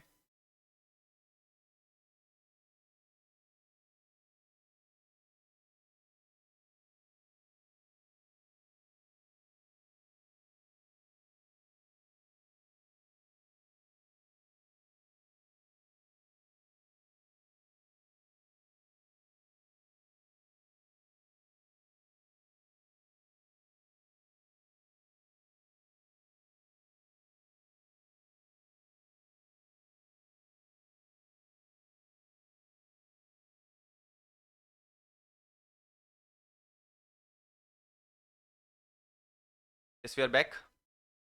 तो मैंने आपको क्या बताया था कि भाई अपन एओपी के केस में क्या देखते हैं कि अगर किसी भी मेंबर की इनकम बेसिक एग्जाम्पशन लिमिट से ज्यादा है तो एओपी को क्या करना पड़ेगा, एओपी को बेसिकली जो है एमएमआर पे टैक्स पे करना पड़ेगा। तो ये कह रहा है कि discuss the tax implication for that year in the hands of individual members. तो बेसिकली अगर एओपी जो है क्या करती है, एमएमआर पे टैक्स पे करती है, तो उसमें क्या होगा, जो भी ये इनकम में मेंबर्स का शेयर है वो एग्जाम कर दिया जाएगा। तो ये अपना एओपी का बेसिक प्रोविजन है। तो अपने टोटल इनकम निकाल दी, अब टैक्स इंप्लीकेशन बताएंगे। टैक्स इंप्लीकेशन अपन ने क्या बताया, अपने टैक्स इंप्लीकेशन बताया कि भाई एओपी को जो है एमएमआर पे टैक्स पे करना पड़ेगा, एपी को एमएमआर पे टैक्स पे करना पड़ेगा, और जो भी मेंबर का शेयर है इस इनकम में वो क्या कर दिया जाएगा, एग्जाम कर दिया जाएगा। So it is not taxable, it will not be taxable in the hands of members. Easy है। तो अपना ये पूरा क्वेश्चन नंबर कौन सा हो गया, क्वेश्चन नंबर अपना 25 डन है। आ जाते हैं 26 पे। देखो क्वेश्चन नंबर 26 क्या कह रहा है कि भाई एसएससी एक कोऑपरेटिव सोसाइटी है, is registered cooperative society formed with the objective of maintaining the property own by it, effect repairs and maintenance for the repair and maintenance of the common property of the members and to confirm to the members, to confer to the members the usual rights and privileges. मतलब basically cooperative society है, किस लिए बनी है, maintaining the property. So with the objective of maintaining the property own by it, वो क्या करती है, रिपेयर एंड मेंटेनेंस कराती है कॉमन प्रॉपर्टी पे। और मेंबर्स के पास क्या है, मेंबर्स के पास बेसिकली उसका राइट एंड प्रिविलेजेस है। करंट ईयर में एसएससी को मतलब कोऑपरेटिव सोसाइटी को 3 लाख की ट्रांसफर फीस मिली है। तो अपने पहले भी देखी थी, पहले भी ये चीज देखी थी कि अगर कोऑपरेटिव सोसाइटी को किसी मेंबर से ट्रांसफर फीस मिलती है तो म्यूचुअलिटी के बेसिस पे, प्रिंसिपल ऑफ म्यूचुअलिटी के बेसिस पे क्या कर ली जाती है, एग्जाम कर दी जाती है। तो इसमें भी वही चीज होगी, जो 3 लाख की ट्रांसफर फीस मिली है वो उसके हाथ में क्या है, एग्जाम है। ये क्या पूछ रहा है, discuss the eligibility to tax the aforesaid receipts in the hands of SSC. तो अपन क्या बताएंगे, अपन ये बताएंगे कि भाई कोई भी पर्सन खुद से जो है प्रॉफिट नहीं कमा सकता, कि म्यूचुअलिटी के जो है प्रिंसिपल के बेसिस पे जो है क्या कर दिया जाएगा, 6 लाख जो है एग्जाम कर दिया जाएगा। Therefore 6 lakh received as transfer fee by the cooperative society from its transfer members is not chargeable to tax। अपन क्या करेंगे, ये बता देंगे कि it is not chargeable to tax. ठीक है, तो म्यूचुअल कंसर्न का आपने प्रोविजन पढ़ रखा है ना, म्यूचुअल कंसर्न का प्रोविजन ये है कि बेसिकली आप जो है खुद से इनकम नहीं कमा सकते। तो ये कोऑपरेटिव सोसाइटी जो है क्या कर रही है, कोऑपरेटिव सोसाइटी मेंबर्स को ही क्या कर रही है, मेंबर्स को ही जो है सर्विसेज दे रही है और उनसे ही पैसा कमा रही है। तो अपन इसको कहेंगे कि भाई म्यूचुअलिटी के प्रिंसिपल पे जो भी ये इनकम कमाती है एग्जाम्प्ट है। देयरफॉर ये जो ट्रांसफर फीस है क्या हो जाएगी, एग्जाम्प्ट हो जाएगी। इजी है। आगे बढ़ते हैं क्वेश्चन नंबर 27 पे। देखो क्वेश्चन नंबर 27 क्या कह रहा है, मैसेस बीटा एंड कंपनियां partnership form in India is engage in the development of software and providing IT enable services through 2 units. Unit कहाँ पर है, एक यूनिट सेज में लोकेटेड है और कमेंस्ड ऑपरेशन ऑन 1/4/2011। तो 10 साल तो खत्म हो चुके हैं, अपन तो 2024 में बैठे हैं। And other located in DTA. तो 2 यूनिट है, एक सेज में है और एक जो है डोमेस्टिक टेरिफ एरिया में है। आगे क्या बोल रहा है देखो, टोटल टर्नओवर, टोटल टर्नओवर मुझे बता रखा है कि भाई सेज यूनिट का इतना है, डीटीए का इतना है, एक्सपोर्ट टर्नओवर दोनों का बता रखा है और मुझे प्रॉफिट बता रखा है। अब ये दे रखा है amount debited to the PNL account, amount debited to the PNL account and credited to the SEZ reinvestment reserve account कितना है, 20 लाख है। तो आपको पता है कि भाई 10 साल अगर आपके बीत जाते हैं तो आपको डिडक्शन कितना मिलता है, 10 साल अगर आपके बीत गए हैं तो आपको डिडक्शन कितना दिया जाता है, डिडक्शन दिया जाता है आपको जितना अमाउंट आपने क्रेडिट करा है, जितना अमाउंट आपने क्या करा है, क्रेडिट करा है, और 50% ऑफ एक्सपोर्ट प्रॉफिट। तो आपको डिडक्शन कितना दिया जाता है कि जितना अमाउंट आपने क्रेडिट करा है या फिर 50% ऑफ एक्सपोर्ट प्रॉफिट। अच्छा एक और चीज़ समझो, आपका एक्सपोर्ट प्रॉफिट कितना बता रहा है, प्रॉफिट बता रहा है 50 लाख का, लेकिन इस 50 लाख में आपने 20 लाख क्या कर रखे, डेबिट कर रखे, तो पहले तो मैं ऐड करूंगा। तो 50 और 20 कितना हो गया, 70 हो गया। 50 और 20 कितना हुआ, देखो 50 और 20 हो गया 70, 40, 40 लाख का प्रॉफिट मेरा जो है कहाँ से आ रहा है, 40 लाख का प्रॉफिट दूसरी यूनिट से आ रहा है। मेरा टोटल प्रॉफिट कितना हो गया, टोटल प्रॉफिट हो गया 110 लाख। अब मुझे जो है क्या करना पड़ेगा, 10 डबल लिमिट डिडक्शन देना पड़ेगा। तो मैंने आपको बताया 10 डबल लिमिट डिडक्शन कैसे मिलता है, जो भी आपका प्रॉफिट आ रहा है, एक्सपोर्ट प्रॉफिट, एक्सपोर्ट प्रॉफिट कितना है, सॉरी, जो भी आपका प्रॉफिट आ रहा है उसमें से एक्सपोर्ट प्रॉफिट का जो है प्रोपोर्शनेटली आपको डिडक्शन दे दिया जाता है, राइट। तो मैं बोल रहा हूँ कि भाई मेरा प्रॉफिट कितना है, मेरा प्रॉफिट है करंट ईयर में 23 यूनिट से कितना है, मेरा प्रॉफिट है करंट यूनिट में सेज से कितना है 70 है। अब देखो एक और चीज़ समझो, तेईस में आपका जो है प्रॉफिट आपने निकाला 70, आपका टोटल टर्नओवर कितना है 210 है, 210 में से 150, 210 में से 150 क्या है एक्सपोर्ट प्रॉफिट है, तो 150 डिवाइड बाई 120 के प्रपोर्शन मुझे में क्या क्या मिल जाएगा, 10 डबल में डिडक्शन दे दिया जाएगा। लेकिन अपन क्योंकि 10 साल पार कर चुके हैं तो मैंने आपको बताया डिडक्शन कितना मिलेगा, डिडक्शन आपको मिलेगा 70 इंटू 150 डिवाइड बाई 210 का 50%। और जो आपने अमाउंट क्रेडिट करा है विच एवर इज लोअर, तो आपने 70 इंटू 150 डिवाइड बाई 210 इंटू 50% करा तो आपको कितना निकल के आया, आपका निकल गया 25। और आपने क्या कर रखा है बेसिकली अमाउंट क्रेडिट कर रखा है 20, तो आपको डिडक्शन कितना मिलेगा, विच एवर इज लोअर का आपको डिडक्शन दे दिया जाएगा। तो इस केस में क्या हुआ, इस केस में बेसिकली आपको जो है डिडक्शन मिल गया जीटीआई में से 10 डबल में कितना 20 लाख का डिडक्शन मिल गया, तो 110 में से 20 गया तो कितना बचा 90 बचा, 90 का आपने 30% का करा टैक्स लगाया, 4% हेल्थ एंड एजुकेशन से, तो आपकी जो है टैक्स लायबिलिटी निकल के आ गई। इधर पूरी कहानी समझ में आ गई ना। तो आपको 10 डबल की नॉलेज होनी चाहिए, और 10 डबल मुझे ये कहता है कि भाई इनिशियल 5 साल में तो 100% का प्रॉफिट, फिर उसके नेक्स्ट 5 साल में क्या होगा, उसके नेक्स्ट 5 साल में बेसिकली होगा कि भाई आपका जो 50% है 50% प्रॉफिट है उसका आपको डिडक्शन दे दिया जाएगा। और फिर अगले 5 साल के लिए क्या होगा, उसके अगले 5 साल के लिए होगा जितना अमाउंट आपने क्रेडिट करा है, या फिर जितना आपका प्रॉफिट है उसका 50% विच एवर इज लोअर का आपको जो है क्या मिल जाएगा, विच एवर इज लोअर का आपको 10 डबल के अंदर डिडक्शन दे दिया जाएगा, कहाँ से, जीटीआई से। और एक और चीज़ ध्यान रखना, ये पहले डेबिट करना भूल मत जाना, एग्जाम में आप यही गड़बड़ करके आओगे, इस चीज़ को नोट कर लेना अपनी बुक में या फिर मार्क कर लेना एलडीआर के लिए कि भाई इसको डेबिट करना अपने को भूलना नहीं है। अमाउंट अपने पहले डेबिट कर रखा है, पहले ऐड करेंगे फिर प्रॉफिट निकालेंगे, फिर प्रॉफिट का अपन 50% चेक करेंगे, ईजी है। तो अपना ये क्वेश्चन नंबर 27 में सबसे पहली चीज़ तो ये हो गई कि अपन ने क्या करा है, प्रॉफिट निकाल दिया, नॉर्मल प्रॉफिट निकाल दिया। अपन क्या करेंगे, अपन एएमटी चेक करेंगे क्योंकि अपन फर्म है। आ जाओ, एएमटी कैसे निकालोगे, जो भी आपकी टोटल इनकम है 90 में क्या करोगे 20 लाख ऐड करोगे, तो देखो मैंने क्या करा 90 में क्या करा 10 डबल का डिडक्शन ऐड करा, एडजस्टेड टोटल इनकम आ गई 18.5% क्या करा 18.5% मैंने टैक्स निकाला, क्योंकि मेरी इनकम अगर आप देखोगे मेरी एडजस्टेड टोटल इनकम कितनी आ रही है 1 करोड़ 10 लाख आ रही है, 1 करोड़ से ज़्यादा है तो 12% क्या लगेगा सरचार्ज लगेगा, 12% सरचार्ज लगाया, 4% मैंने हेल्थ एंड एजुकेशन सेस लगाया, तो बेसिकली मेरा एएमटी निकल के आ गया कितना 23.704। और एएमटी और नॉर्मल प्रोविजन में जो टैक्स आ रहा है उन दोनों का डिफरेंस मेरा क्या होगा, उन दोनों का डिफरेंस बेसिकली उन दोनों का जो डिफरेंस है वो मेरा क्या होना चाहिए, मेट क्रेडिट होना चाहिए। लेकिन अगर आप करंट क्वेश्चन में देखोगे तो करंट क्वेश्चन में क्या आ रहा है कि भाई आपका tax liability as per normal provision क्या आ रहा है ज़्यादा आ रहा है, और एएमटी क्या आ रहा है कम आ रहा है, तो हम क्या बोलेंगे, हम सरकार ये बोलेगी कि भाई आपको जो है नॉर्मल प्रोविजन में ही टैक्स पे करना पड़ेगा। तो एएमटी क्रेडिट कब निकलता है, जब आपका जो एएमटी है, एएमटी जो है वो नॉर्मल टैक्स से क्या आ रहा है ज़्यादा आ रहा है। लेकिन अपने केस में तो उल्टा हो रहा है, अपने केस में जो नॉर्मल प्रोविजन से टैक्स आ रहा है वो एएमटी से ज़्यादा है, वो एएमटी से ज़्यादा है, देयरफॉर क्या करना पड़ेगा अपने को, नॉर्मल प्रोविजन में टैक्स पे करना पड़ेगा। तो क्योंकि tax payable as per normal provision is more than AMT, आपको क्या करना पड़ेगा, जो है आपका नॉर्मल प्रोविजन में जो भी टैक्स बन रहा है वो पे करना पड़ेगा, एएमटी इस केस में एप्लीकेबल नहीं होगा। ठीक है, एएमटी एप्लीकेबल नहीं होगा का मतलब ये होगा कि भाई एएमटी पे आपको जो है टैक्स पे करने की अब जरूरत नहीं है करंट ईयर में। एएमटी पे आप टैक्स कब पे करते हो, जब एएमटी जो है अल्टरनेट मिनिमम टैक्स जो है आपका नॉर्मल प्रोविजन के टैक्स से ज्यादा बन रहा है, और उस केस में आपको जो है अगले 15 साल के लिए मैट क्रेडिट भी मिल जाता है। फिर 28 देखो क्या देखा, लंगड़ा limited is engage in the business of fabrics since 2012। इसका पीएनएल कितना बता रखा है 750 लाख का इसका प्रॉफिट है, देखो 750 लाख का हमने क्या दिखाया, प्रॉफिट दिखाया है, 750 लाख का प्रॉफिट दिखाया है। आगे देखो क्या दे रखा है, डेप्रिसिएशन अपन ने जो है चार्ज कर रखा है कितना 52 लाख का एड बैक करेंगे अपन, कंपनी से का है तो 52 लाख का मैंने डेप्रिसिएशन क्या करा, एड बैक करा। आगे बढ़े मुझसे पूछ क्या रहा है, मुझसे पूछ रहा है कि भाई compute the total income of लंगड़ा लिमिटेड, लंगड़े लिमिटेड की अपने को जो है क्या निकालनी है, लंगड़े लिमिटेड की अपने को जो है टोटल इनकम निकालनी है, अपने को मैट इग्नोर करना है, मैट इग्नोर करना है 115 BAA। आ जाओ, आपको देखो सब्सिडी मिली थी आपने ऑलरेडी क्रेडिट कर रखी तो कोई दिक्कत ही नहीं है, इसका अपन कोई ट्रीटमेंट नहीं करेंगे। अच्छा, dividend received from US company कितने का है, 12 लाख का है, इधर से लेस करके पीजीबी से लेस करके पीजीबीपी में से लेस करके आईएफओएस में दिखाएंगे। आ जाओ, तो 12 लाख का मैं क्या करूंगा, 12 लाख का जो है डिविडेंड को लेस करूंगा, देखो मैंने लेस आइटम है 12 लाख का डिविडेंड लेस करा, और ये मेरी आईएफओएस की इनकम में दिखा दिया 12 लाख। आगे देखो क्या दे रखा है, आगे मुझे ये बता रखा है कि भाई कंपनी हैज प्रोवाइडेड 18 लाख, तो आपने 18 लाख का प्रोविजन बना रखा है, लेकिन ये रीजनेबल बेसिस पे बना रखा है तो कोई दिक्कत ही नहीं है इसमें। 18 लाख आपने जो प्रोविजन बनाया है रीजनेबल बेसिस पे बनाया है, तो आपको कोई भी ट्रीटमेंट करने की जरूरत नहीं है। फिर देखो डिविडेंड रिसीव दे रखा है, तो आपके दिमाग में घंटी बजनी चाहिए कि डिविडेंड रिसीव मतलब टीडीएस कटा हुआ होगा, लेकिन मिला किससे, यूएस कंपनी से मिला है, तो फॉरेन कंपनी मेरा टीडीएस काट ही नहीं सकती, ठीक है ना, फॉरेन कंपनी मेरी टीडीएस काट ही नहीं सकती, देयरफॉर आपने जो ये 12 लाख है ये क्या जूम करा है, ये बेसिकली आपका जो है ग्रॉस ही होगा। तो फॉरेन कंपनी आपका टीडीएस काट ही नहीं पाएगी बेचारी, टीडीएस काट के वो थोड़ी जमा करेगी सरकार को, तो फॉरेन कंपनी से मिला है तो मेरा टीडीएस प्रैक्टिकली नहीं काट सकती, इसलिए ये जो 12 लाख है मेरा क्या है ग्रॉस है, पूरा 12 लाख का 12 लाख टैक्सेबल हो गया। अगर ये इंडियन कंपनी से मिला हो तो अपन क्या करते हैं, इसको ग्रॉस अप करते हैं, फिर अपन ये मानते हैं कि जो इंडियन कंपनी है वो सामने वाली कंपनी ने टीडीएस काटा होगा मेरा। 17 लाख का लॉस मशीनरी से हुआ है, worth rupees 25 lakh due to fire, आपने क्या करा है 17 लाख का लॉस जो है कहाँ पे दिखा रखा है, पीएनएल में डेबिट कर रखा है। 3 लाख आपको स्क्रैप वैल्यू मिली थी, 3 लाख आपको स्क्रैप वैल्यू मिली है, तो आपने क्या कर रखा है 17 लाख पीएनएल में डेबिट कर रखा है, 3 लाख पीएनएल में क्रेडिट कर रखा है, दोनों को अपन रिवर्स कर देंगे। 17 लाख क्या करेंगे अपन एड बैक करेंगे, देखो 17 लाख क्या हो गया एड बैक हो गया, और 3 लाख क्या करूंगा मैं लेस करूंगा, जो स्क्रैप वैल्यू में लेस करूंगा, क्योंकि आपको पता है कि कोई भी डेप्रिशिएबल एसेट होता है, डेप्रिशिएबल एसेट में जो भी आपको पैसा मिलता है, स्क्रैप वैल्यू मिलती है 3 लाख की, वो क्या करेंगे अपन, वो बेसिकली अपन जो है डब्ल्यूडीवी में से लेस कर देंगे, तो आपको पीएल में अलग से क्रेडिट करने की जरूरत नहीं है। 17 लाख का लॉस अपन ने डेबिट कर रखा है, 17 लाख का लॉस अपन क्या करेंगे, रिवर्स कर देंगे, क्योंकि अपन जो है बेसिकली पीएल में डेबिट नहीं करते डेप्रिशिएबल एसेट का इनकम या लॉस। फ्यूचर ईयर्स में क्या होगा, फ्यूचर ईयर्स में ये जो 17 लाख का लॉस है in the form of depreciation, in the form of depreciation जो आपके पीएल में ऑलरेडी चला जाएगा, ठीक है ना। फिर देखो क्या दे रखा है, प्रोविजन फॉर ग्रेचुइटी, आपने जो है पीएल में कितनी डेबिट कर रखी है 320 की, और एक्चुअल ग्रेचुइटी आपने कितनी पे करी है, एक्चुअल ग्रेचुइटी जो आपने पे करी है वो 160 की है। तो आपको पता है कि प्रोविजन फॉर ग्रेचुइटी अलाउ नहीं करा जाता, लेकिन एक्चुअल ग्रेचुइटी आपकी अलाउ कर दी जाती है। तो आपने डेबिट कर रखा है 320, आपने क्या कर रखा है, डेबिट कर रखा है बेसिकली 320, और एक्चुअल ग्रेचुइटी कितनी है 160 की है, मतलब 160 जो है आपने क्या कर रखा है 160 से एक्सेस प्रोविजन बना रखा है।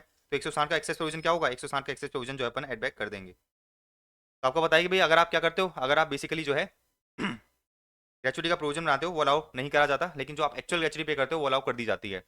तो 320 का प्रोविजन था, 120 अलाउ होनी चाहिए थी, तो 120 अपन ने क्या कर दी, रिवर्स कर दी। सॉरी 320 का प्रोविजन था, 160 अलाउ होनी चाहिए थी, और 160 अलाउ नहीं होती, तो 160 जो अलाउ नहीं होगी उसको मैंने क्या करा, पीएन में वापस एड बैक कर दिया। अब देखो क्या रखा है, एडवर्टाइजमेंट चार्जेस 2,30,000 के आपने पे करें by cheque for advertisement publish in the souvenir of political party registered with election commission of India. तो बेसिकली एडवर्टाइजमेंट खर्चा जो अपने पॉलिटिकल पार्टी के लिए कराया अलाउ नहीं करा जाता, लेकिन 80 जीजीबी में आपको डिडक्शन दे दिया जाएगा। तो देखो मैंने क्या करा, 2,30,000 इधर से एड बैक कर दिया, पीएल में एड बैक कर दिया, लेकिन बाद में जो है मुझे 80 जीजीबी में इसका डिडक्शन दे दिया जाएगा। देखो 80 जीजीबी में जीटीआई से मुझे जो है डिडक्शन दे दिया जाएगा, इजी। नेक्स्ट पॉइंट देखो क्या रखा है, लॉन्ग टर्म कैपिटल गेन हुए हैं आपको 3 लाख के on the sale of equity share, जहां पर आपने एसटीडी पे करा है at the time of purchase and sale. At the time of purchase and sale आपने जो है एसटीडी पे करा है 3 लाख का कैप गेन्स इधर से हटाऊंगा, 112 ए के अंदर कैप गेन्स के अंदर टैक्सेबल हो जाएगा। तो लेस आइटम्स में देखो, लेस आइटम्स में 3 लाख इधर से हटा दिया और कैप गेन्स के हेड में ऐड हो जाएगा। देखो कैप गेन्स के हेड में अपने इसको क्या करा, ऐड कर दिया। फिर देखो पॉइंट क्या दे रखा है, नॉर्मल डिप्रिसिएशन आपको कितना है 71 लाख है after giving effect to the scrap value. तो नॉर्मल डिप्रिसिएशन कितना है 71 लाख है, तो नॉर्मल डिप्रिसिएशन अपना जो 71 लाख है अपन क्या करेंगे, नॉर्मल डिप्रिसिएशन को लेस कर देंगे 71 लाख को। देखो ये रहा 71 लाख का नॉर्मल डिप्रिसिएशन मैंने जो है लेस आइटम में दिखा दिया, इजी। आगे देखो क्या दे रखा है, आगे मुझे बता रखा है कि भाई आपने जो है 8 लाख का जीएसटी कलेक्ट करा था कस्टमर से और सरकार को पे कर दिया। हाईकोर्ट ने जो है आपको 3 लाख का रिफंड दे दिया, हाईकोर्ट ने जो है आपको 3 लाख का रिफंड दे दिया। 3 लाख में से आपने 2 लाख तो अभी भी रिफंड कर दिए और 1 लाख जो है करंट लाइबिलिटी में दिखा दिया। तो सरकार कहती है कि अगर आपने जो 1 लाख रिफंड नहीं करा है, 3 लाख का जो आपको रिफंड मिला उसमें से आपने जो 1 लाख रिफंड नहीं करा है वो आपकी इनकम मानी जाएगी। आपने पीएल में क्रेडिट नहीं करा तो अपन क्या करेंगे, पीएल में इसको ऐड कर देंगे। आपकी इनकम बन गई है तो पीएल में ऐड हो जाएगा। तो देखो 1 लाख अपन ने पीएल में ऐड कर दिया। आपके सारे एडजस्टमेंट्स हो गए, सारे एडजस्टमेंट कर दोगे तो आपकी जीटीआई निकल जाएगी कितनी, जीटीआई आपकी निकल जाएगी 9,08,30,000। इसमें से आपने क्या करा, इसमें से बेसिकली आपने जो है चैप्टर 6 से का डिडक्शन लिया अंडर 80 जीजीबी, आपकी जो है टोटल इनकम निकल के आ जाएगी 9,06,00,000 की। तो ये लंगड़ा लिमिटेड का क्वेश्चन हो गया। लंगड़ा लिमिटेड का क्वेश्चन बहुत आसान था, अपन ने कर लिया। 29 पे आ जाते हैं। देखो 29 क्या कह रहा है, 29 मुझे बता रखा है कि भी X Y and H U F O Z are partners with equal shares in the are partners with equal shares in profit and losses of the firm. Messrs Popular Sign Vision which is engage in the production of TV serials and television. तो अपन एक firm है जिसका नाम क्या है, Popular, Popular Sign Vision. अपन क्या कर रहे हैं, प्रोडक्शन करते हैं टीवी सीरियल्स का और टेलीफिल्म्स का। अच्छा मुझे देखो क्या बोल रहा है ये बोल रहा है कि टोटल इनकम निकालो फर्म की, अपन को सिर्फ और सिर्फ टोटल इनकम निकालनी है। आ जाओ देखो सबसे पहले क्या बता रखा है, PNL account. After PNL account मुझे दो है 10 करोड़ का, 10 लाख का जो है नेट प्रॉफिट बता रहा है। तो 10 लाख का मैंने नेट प्रॉफिट उठा लिया इधर, 10 लाख का क्या करा मैंने, नेट प्रॉफिट उठा लिया। आ जाओ देखो क्या बता रखा है, earlier partnership did not authorise the payment of remuneration और इंटरेस्ट टू द पार्टनर्स। कोई दिक्कत नहीं है। The partnership deed was revised by the partners on, हमने क्या करा, पार्टनरशिप डीड को 1 जून 2024 को रिवाइज करा to authorise the payment of remuneration of 1 lakh per month to each working partner. ठीक है, मतलब 1 लाख पर मंथ अपन क्या करेंगे, हर वर्किंग पार्टनर को जो है रेवन्यूशन देंगे। और simple interest at the rate of 15% per annum on the partner का कैपिटल। X Y Z are actively associated, मतलब तीनों पार्टनर क्या है, तीनों पार्टनर वर्किंग पार्टनर है।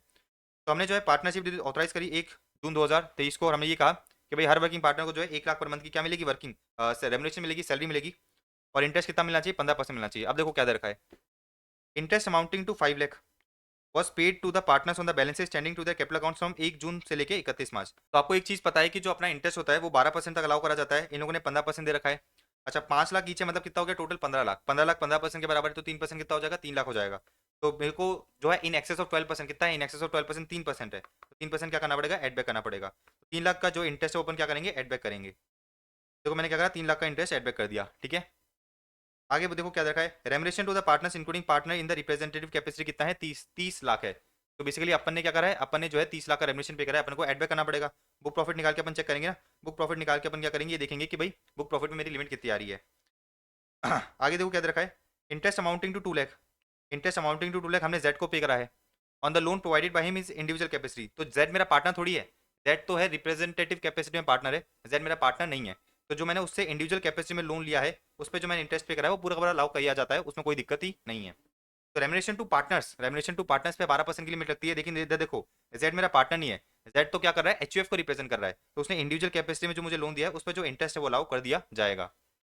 अच्छा देखो क्या देखा है, रॉयल्टी आपने पे करी है किसको, एक्स को, who is a professional script writer for the use of scripts as per the agreement between the firm and X, the same is authorised by the partnership deed. तो आपको पता है कि जो भी आप रेमुनेशन पे करते हो किस भी नाम से पार्टनर्स को, उसको अपन को क्या करना पड़ता है, एड बैक करना पड़ता है, वो अलाउ नहीं करी जाती। अपन क्या करेंगे, बुक प्रॉफिट निकाल के लिमिट चेक करेंगे। तो ये जो 5 लाख आपने क्या करा है रॉयल्टी पे करा है, इसको अपन क्या करेंगे, एड बैक करेंगे। फिर देखो क्या दे रखा है, two separate payments two separate payments of 18,000 and 15,000 आपने कैश में दे दिया 1 फरवरी को to Altaf a hairdresser against the bill for services entered in January 2024। तो एक दिन में आपने एक पर्सन को जो है क्या करा, 10,000 रुपये ज्यादा का कैश पे कर दिया, तो दोनों का दोनों अपन क्या करेंगे, ऐड करके डिसलाउ कर देंगे। And two payments of 19,000 and 10,000 made in cash on 1 February and 2 February to Pritam या प्रियम।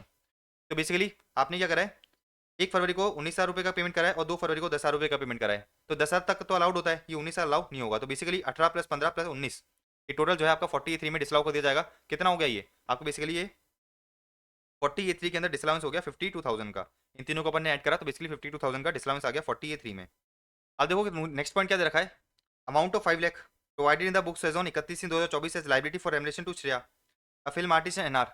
आपने टीडीएस डक कर लिया था लेकिन जमा कब कराया, आपने 3 जून को जमा कराया, तो आरओई की ड्यू डेट से पहले जमा करा दिया, कोई दिक्कत नहीं है, 100% आपका खर्चा जो है अलाउ कर दिया जाएगा। आगे देखो क्या दे रखा है, amount of 6 lakh provided as gratuity for the year on the basis of actual valuation. आपने एक्चुअल में पे कितनी करी है, 1.5 लाख की। तो जो आपका ग्रेचुटी का प्रोविजन अलाउ नहीं करा जाता, लेकिन एक्चुअल ग्रेचुटी आप जो पे करते हो उसको अलाउ कर दिया जाएगा। तो 6 लाख अलाउ नहीं है, 1.5 लाख अलाउ है, तो इन दोनों का डिफरेंस, आपको क्या करना पड़ेगा, एड बैक करना पड़ेगा। तो 6 लाख ऐड करोगे, 1.5 लेस करोगे, तो आप क्या करोगे, बेसिकली 6 माइनस 1.5, 6 माइनस 1.5 कितना हो गया, 4.5 अपन को क्या करना पड़ेगा, एड बैक करना पड़ेगा। तो 4.5 की ग्रेचुटी देखो मैंने क्या करी, 4.5 की ग्रेचुटी मैंने एड बैक कर दी, इजी है। नेक्स्ट देखो क्या रखा है, interest of 1,20,000 receive on income tax refund. तो बेसिकली आईएफओएस की इनकम है, 1,20,000 मैंने लेस करा और आईएफओएस की इनकम दिखा दी, देखो ये आईएफओएस की इनकम। अब देखो एक चीज समझना, आपका बुक प्रॉफिट कितना निकल के आया, आपका बुक प्रॉफिट निकल के आया 51 लाख, 51,82,000 का, इसका सब प्लस एंड माइनस करोगे आपका बुक प्रॉफिट आ जाएगा 51,82,000 का। अच्छा पहले 3 लाख में 90%, बाकी बैलेंस पे 60%, तो आपका जो है बेसिकली अलाउेबल रेमुनेशन कितना आया, अलाउेबल रेमुनेशन आया 31,99,200। और आपने एक्चुअल में पेमेंट कितना करा है, आपने एक्चुअल में पेमेंट करा रॉयल्टी 5 लाख की और 1 lakh per month, 1 lakh per month 3 partner को 10 महीने के लिए, क्योंकि 1 जून से था। तो बेसिकली हो गया ये 35 लाख, लेकिन अलाउ कितना होगा, अलाउ होगा सिर्फ और सिर्फ 31,99,200। तो इसमें से मैं क्या करूंगा, 31,99,200 अलाउ करूंगा, तो मेरा जो पीजीपी की इनकम निकल के आ जाएगी। तो मैंने आईएफओएस की इनकम ऐड करी तो मेरा जीटीआई निकल के आ गया और मेरी टोटल इनकम निकल के आ गई। वेरी इजी क्वेश्चन, इससे आसान क्वेश्चन और क्या होगा। तो इसमें वैसे इंपॉर्टेंट पॉइंट ये है, आप कहाँ फंस सकते हो, ये रॉयल्टी वाले पॉइंट में फंस सकते हो कि भाई आपको ये समझ नहीं आएगा इसको ऐड करे ही नहीं करे। तो आपको ध्यान रखना पड़ेगा कि भाई रेमुनेशन या सैलरी किसी भी नाम से अगर आप दे रहे हो पार्टनर्स को, क्या करते हैं अपन, ऐड बैक करते हैं और फिर बुक प्रॉफिट की कैलकुलेशन के अकॉर्डिंग अपन उसको जो है चेक करेंगे कि भाई कितनी अलाउड होगी। अब आ जाते हैं नेक्स्ट क्वेश्चन पे, क्वेश्चन नंबर 30। देखो क्वेश्चन नंबर 30 क्या कह रहा है, the following are the particulars relating to 2 Indian companies naming Alpha and Beta. 2 companies है अल्फा और बीटा। अल्फा लिमिटेड कब इनकॉर्पोरेट हुई है, अल्फा लिमिटेड इनकॉर्पोरेट हुई है 1/4/2019 को। तो ध्यान रखना 1/4/2019 को इनकॉर्पोरेट हुई है। मुझे नीचे क्या बोल रहा है, मुझे जी नीचे ये बोल रहा है कि भाई compute the tax liability of both the companies assuming that alpha limited has not opted for concession rate earlier. मतलब बेसिकली जब वो इनकॉर्पोरेट हुई थी उसने जो है 115 बीएबी ऑप्ट नहीं करा था। तो आपको पता है कि जो 115 बीएबी है वो फर्स्ट इनिशियली में आपको ऑप्ट करना पड़ता है। अगर आपने उस बार ऑप्ट नहीं करा, जिस साल आप इनकॉर्पोरेट हुए थे आपने 115 बीएबी ऑप्ट नहीं करा, तो फ्यूचर में आपको बीएबी नहीं मिलेगा। तो इसको क्या मिल सकता है, इसको सिर्फ 115 बी डबल ए मिल जाएगा। तो इसको तो मिलेगा 115 बी डबल ए मिल जाएगा अगर ये ऑप्ट करना चाहते ही तो, और बीटा लिमिट को 115 बी ए भी मिल जाएगा क्योंकि अपन क्या है करंट ईयर में इनकॉर्पोरेटेड है। अच्छा ये क्या करिए, स्टील को मैन्युफैक्चर कर रही है, ये लेदर को मैन्युफैक्चर कर रही है, प्लेस बता रखा है। मुझे देखो तीनों का टर्नओवर बता रखा है, मुझे जो है तीनों का टर्नओवर दे रखा है। तो अपन को चाहिए 21-22 का टर्नओवर, 21-22 का अपन को टर्नओवर देखना है। तो कितना है, 251 करोड़ है। इसका मतलब क्या है, अपने को 25% पे टैक्स पे करना पड़ेगा अगर मैं नॉर्मल प्रोविजन के बेसिस पे टैक्स पे करूंगा। तो मैंने करंट ईयर में न्यू प्लांट मशीनरी खरीदी है 1/11/2023 को, कितने की, 8 करोड़ की। मेरी जीटीआई कितनी बता रहा है, जीटीआई बता रहा है 5 करोड़, और मुझे जो है 80 जेजे के बारे में डिडक्शंस दे रखी है। मुझे इससे बोली कि भाई टैक्स लायबिलिटी निकालो अल्फा की, आ जाओ अल्फा की टैक्स लायबिलिटी निकालते हैं। देखो अपन अल्फा की टैक्स लायबिलिटी निकालते हैं अंडर द स्पेशल प्रोविजंस, क्योंकि इसमें क्या बोल रखा है नीचे कि भाई compute the tax liability of both the companies assuming that alpha limited ने पहले कभी कंसेशन रेट नहीं ले रखी and they both avail the beneficial tax rates under special provisions of the income tax rate in current year. तो current year में दोनों क्या कर रहे हैं, कंसेशन रेट ले रहे हैं। मतलब अल्फा क्या लेगी, बीडब्ल्यू लेगी, बीटा क्या ले सकती है, बी ए बी ले सकती है। तो देखो जीटीआई कितनी दे रखी है, जीटीआई 5 करोड़ मुझे क्वेश्चन में बता ही रखा है। जीटीआई मुझे क्या बता रखी है, 5 करोड़ क्वेश्चन में बता ही रखी है। आपको पता है कि भाई अगर आप एक क्या हो, अगर आपने कंसेशन रेट ले रखी है 115 बी डबल ए और बी ए बी के अंदर, तो आपको जो एडिशनल डेप्रिसिएशन नहीं मिलता। तो इसमें मुझे एडिशनल डेप्रिसिएशन नहीं मिलेगा, लेकिन 80 जे का डिडक्शन आपको दे दिया जाता है चैप्टर 6 के डिडक्शन नहीं मिलते, लेकिन 80 जेजे का आपको डिडक्शन दे दिया जाता है। तो 80 जेजे का डिडक्शन मिल जाएगा। अब देखो क्या दे रखा है, number of employees employed as on the date of registering the company. तो जब अपन रजिस्टर कराया था 1/4/2019 में, उधर मैंने 50 एम्प्लॉय हायर करे थे। तो बेसिकली 80 जेजे का डिडक्शन तो 3 साल तक मिलता है, 19 से जो है 24 आ गए, मतलब 3 साल तो खत्म हो चुके हैं। फिर मैंने 750 एम्प्लॉय को हायर करा था, कब? 750 एम्प्लॉय को 1/4/2021 में हायर करा था। तो आपको पता है 3 साल तक डिडक्शन मिलता है। कब कब मिलेगा? 22 में मिला होगा, 22 में मिला होगा, 23 में मिलेगा और चौथा 24 में मिलेगा। 24 अपना करंट ईयर है। तो इन 750 एम्प्लॉइज का मुझे जो है करंट ईयर में 30% का रिडक्शन अलाउ करना चाहिए। मुझे बता रखा है कि भाई 700 एम्प्लॉइज को मैंने सैलरी कैसे पे करी है, 250 एम्प्लॉय को मैंने सैलरी पे करी कितने की? 20,000 पर मंथ, 20,000 पर एम्प्लॉय की। फिर 250 को मैंने पे करी 25,000 पर मंथ, और फिर बाकी 250 को करिए 28,000 पर मंथ। तो आपको पता है ये 28,000 वाले हैं, इसका आपको डिडक्शन नहीं मिलेगा। अप टू 25,000 वाले तक का एम्प्लॉयज का मिलता है। और मुझे क्या बता रखा है, ये मंथली रेमुनेशन है। तो मैं क्या करूंगा, 250 इंटू 12 इंटू 20,000, फिर 250 इंटू 12 इंटू 25,000 का 30% मुझे करंट ईयर में अलाउ कर दिया जाएगा। तो देखो ये रहा 250 इंटू 20 इंटू 250 इंटू 12 इंटू 250 और 250 25,000 इंटू 12 इंटू 250 का 30% मुझे मिल गया कितने का 30% मुझे मिल गया 4,05,00,000 का। ठीक है ना। तो ये मेरे कितने 250 एम्प्लॉइज, दोनों 250 एम्प्लॉइज है। एक की सैलरी है कितने की 20,000 की, और बाकी की सैलरी 25,000 इंटू मंथली सैलरी। तो मैंने क्या करा इंटू 12 कर दिया, उसका 30% करा। तो मेरे को जो है डायरेक्शन मिल गया कितने का 4,05,00,000 का। मेरी जो है टोटल इनकम निकल गया कि 95 लाख की। इसमें क्या करूंगा 115 BW में 22% पे टैक्स पे करूंगा, प्लस मैं 10% सरचार्ज कंपलसरी करूंगा, 4% हेल्थ एंड एजुकेशन से सेट करूंगा। तो मेरी जो है टैक्सेबिलिटी निकल के आ जाएगी 2,390,960 की। ये तो होगी बात किसकी, अल्फा लिमिटेड की। अब बात करते हैं बीटा लिमिटेड की। बीटा लिमिटेड कब इनकॉर्पोरेट हुई है, करंट ईयर में इनकॉर्पोरेट हुई है 1/11/2023 में। मैन्युफैक्चरिंग ऑफ लेदर, आगे बता रखा है तमिलनाडु है। टर्नओवर मुझे दे रखा है, करंट ईयर का टर्नओवर कितना है, करंट ईयर का आपका टर्नओवर है 120 करोड़। मुझे आगे क्या बोल रहा है, मुझे आगे बता रखा है भाई आपने जो है 5 करोड़ की एडिशनल प्लांट मशीन इंस्टॉल कराई है, तो एडिशनल डेप्रिसिएशन नहीं मिलेगा क्योंकि अपन ने कंसेशन रेट ऑफ कर रखी है। ग्रॉस टोटल इनकम कितनी है 3 करोड़ की। तो देखो ये मेरी ग्रॉस टोटल इनकम हो गई 3 करोड़ की। 80 जेजे का रिडक्शन इन लोगों ने मुझे बता रखा है कितना है। देखो अपन क्या करें, 27,000 पे करें, किसको 27,000 पे कर रहे हैं, 27,000 पे कर रहे हैं 250 एम्प्लॉइज को। तो ये तो अलाउ नहीं होगा क्योंकि अपनी अप टू 25,000 तक की क्या होती है, अप टू 25,000 तक की जो है बेसिकली सैलरी अलाउ करी जाती है। आपने करंट ईयर में क्या करा है 750 न्यू एम्प्लॉइज को हायर करा है। तो देखो बेसिकली अपने को जो है 21,000 और 25,000 वालों का रिडक्शन दे दिया जाएगा। लेकिन मंथ कितने हैं, आप इनकॉर्पोरेट हुए हो 1/11 को, तो 11/12/1 2 3 मतलब 5 महीने की सैलरी।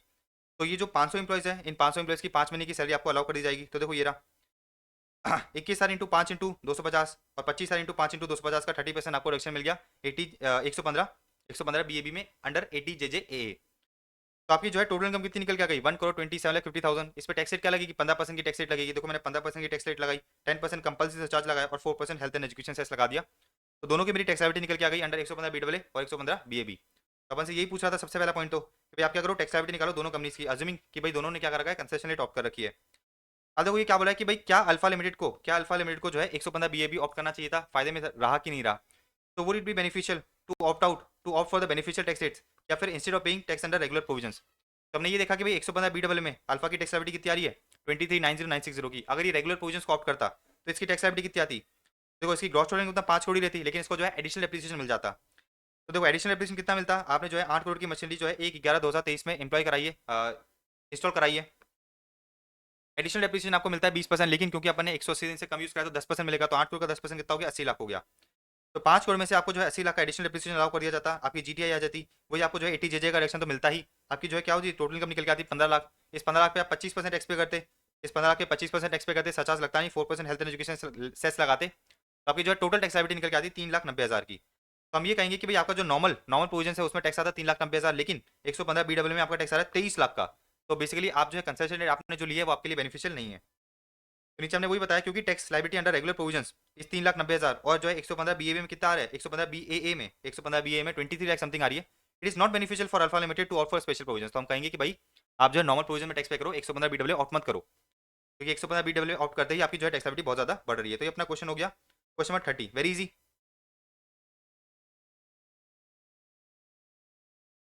अब आ जाते हैं अपन कुछ एडिशनल क्वेश्चंस पे।